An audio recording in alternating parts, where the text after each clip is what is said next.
Sa Kaiser, laging panalo. You always get more than what you paid. May math ito, hindi lang hype. Die too soon, get sick, live long, laging panalo. Ang bidyong ito ay galing sa Kaiser IMG Knowledge Base. Ang aming action item, ang aming hashtag, Kaiser mga kapatid. What if you die too soon? Who will take care of your family? Total hulog, up to 411,750. Yun ay kung planetary K100 annual for 7 years.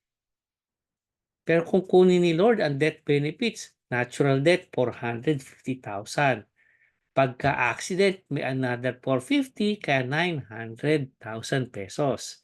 Plus yung beneficiary mo ma-inherit ang fully paid plan ng maturity value after 20 years ay maaring umabot ng 1,166,169. Sa dismemberment due to accident, maaring umabot din ng 450,000 ang makiklaim.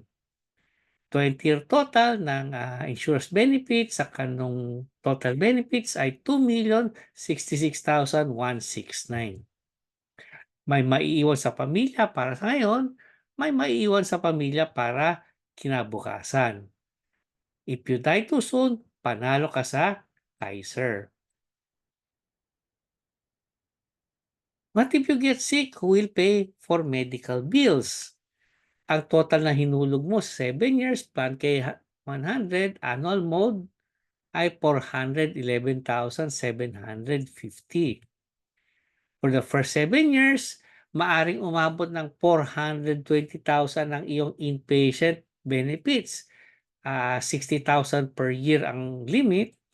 At after next 13 years extended period, maaring umabot ng 716,169 ang iyong health fund. Ang limit at any given time ay yung ating available na health fund. After 20 years, maaring umabot ng 1,166,169 ng ating health fund at yun ang limit natin kung anong available amount. At kung ano man yung amount na yun, may guaranteed positive growth.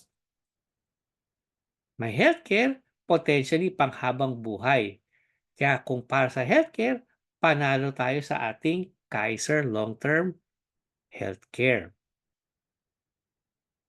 Pero what if you live long? What will you spend in old age? So yung hinulog na natin ay 411,750 para sa Plan K100 annual mode for 7 years. After 20 years, maaaring kunin ang maturity value up to 1,166,169. Kung interest lang kukunin, up to 10,000 per month pension yan, assuming 10% ang ating annual interest. Isipin mo, naghulog ka ng 5,882 per month ng 7 years. Kapalit ay potentially 10,000 per month habang buhay. Kung may maiwan na health funds, pag kinuha na ni Lord, maipapamana pa sa beneficiary. May healthcare o income, potentially panghabang buhay. So, sa total hulog na up to 411,750 sa Plan K100 annual mode 7 years. What if you die too soon? Up to 2,016,169 ang mapupunta para sa pamilya. Plus meron tayong continuing interest after 20 years sa kung ano man yung ating health fund. What if you get sick? Up to 1,166,169 para sa kalusugan. What if you live long? Up to 1,166,169 din para sa retirement.